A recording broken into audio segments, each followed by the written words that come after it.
Kua whai kura ko hunga hou tētahi o ngā hapori paku o te rohe o Waikato. Kei te koa katoa ngā whānau o Meremere i te whakatūwheratanga o tētahi puna reo hou mō ngā tamariki mokopuna o te hapori. Ko tētahi o ngā whāinga matua, kia noho kotahi rātou katoa tamariki mai pakeke mai i raro i te kaupapa o te mātauranga. He mene e tohu ana i te wairua o ngā mātua o Meremere. It's actually cool. Yeah. Someone's actually thinking of our tamariki. Teach the Māori young. Give them a good head start. E whātau e whiriwhiri ana ngā whānau nei ki te tāhuhu o te mātauranga, kia e ai tā rātou kaupapa. Previous to building the centre, there was nothing for our children in Meremere. They were travelling to Rangariri or Rairo Marae, and it's just something close to home for them to be able to travel to. Yeah. Kua whakatūria tēnei puna reo ki te kura tuatahi o Meremere, anō te pai o te nohonga tahi a ngā tuakana me ngā teina. It gives the children the opportunity to see where they are going next.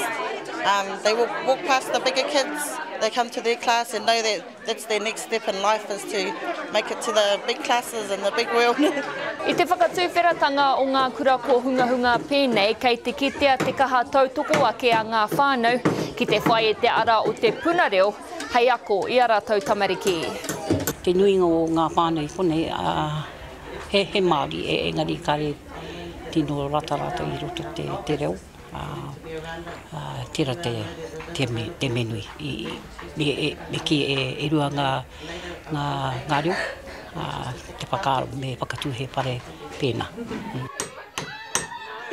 He kohanga reo i tū ki Meremere i ngā tau ki muri, engari e ai ki ngā whānau, koinei ki te kaupapa e hāngai puana kia rātou.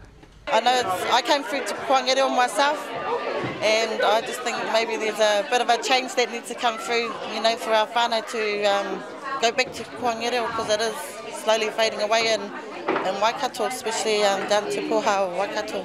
Ka whakahaerehia ngā akoranga i roto i ngā reo e rua, engari ko te mea nui ake kua whai wāhi tūturu ngā tamariki nei, kia tupu ake ai i roto i te ao mātauranga.